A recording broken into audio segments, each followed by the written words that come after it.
А во продолжение ќе се задржиме на еден друг проблем кој е од истата природа, односно од областа на здравието и е често непријатен, односно и некакво табу за кое што жените пред се не сакаат да зборуваат. Станува збор за инконтиненција или проблеми со задржување на мокрачата, но за ова ни помогна доктор уролог за да ни даде совети зошто се јавува и како може да се третира.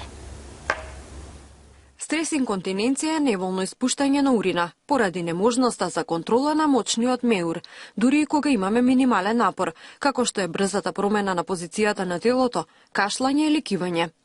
Мочниот меур се шири како што се исполнува со урина. Во нормални ситуации, мускулите и лигаментите го контролираат испуштањето урина.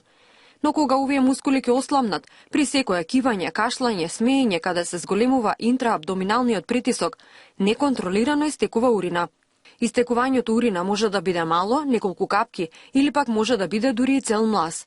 Оваа состојба е најчеста кај жените и е последица на физички промени на телото во процесот на старење.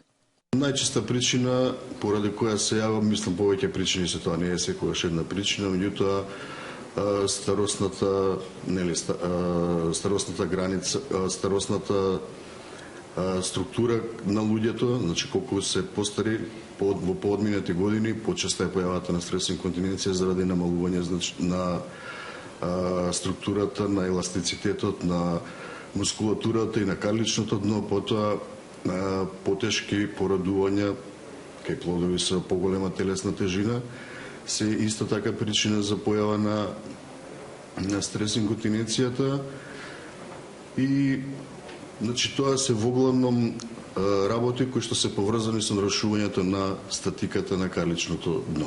Точната диагноза е од суштинско значење за одредување соодветна терапија. Во диагностички постапки спаѓа анемнестички преглед, преку кој може да се постави пределиминарна диагноза. Потоа потребно е да се направат лабораториски анализи, со цел да се исклучи инфекцијата како причинител на инконтиненција. Превенција не постои, меѓутоа првите симптоми, како што ви реков, се појава на истекување на урина при физички напор. Дали тоа ќе биде кашлање, кивање, спортување, џогинг. Тоа се првите симптоми кои што не треба да ги занемаруваме, затоа што тие нема да се повлечат. Напротив, како ќе одминува времето, ситуацијата само ќе се на некој начин влошува и пациентките најважно од се е прво да го прифатат и признаат тој проблем, затоа што тоа не е нешто што, да кажеме, народски се умира, меѓутоа е социјален проблем кој што доведува до една поинаква состојба на кај пациентките во смисла на тоа дека сега се они во поинаква ситуација, па не се да кажам комплетно здрави. Последиците од стрес и инконтиненција може да бидат многу сериозни, покрај хигиенските, тука се и психолошките и социјално-медицинските последици.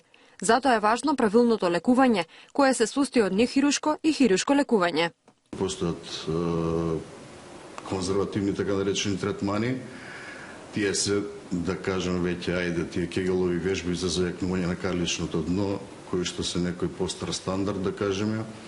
Во конзервативниот третман, сега новитет е лазерскиот третман на стрес инконтиненцијата, каде што тоа е лесна, апликативна, безболна, амбулантска процедура, без анестезија, нема болнички денови, нема нож, нема шиење. Се стимулира, значи, колагенот на ткивото во вагината и на некој начин се стимулира создавање на тој колаген кој пошто е одговорен за анулирање на таа стрес инконтиненција.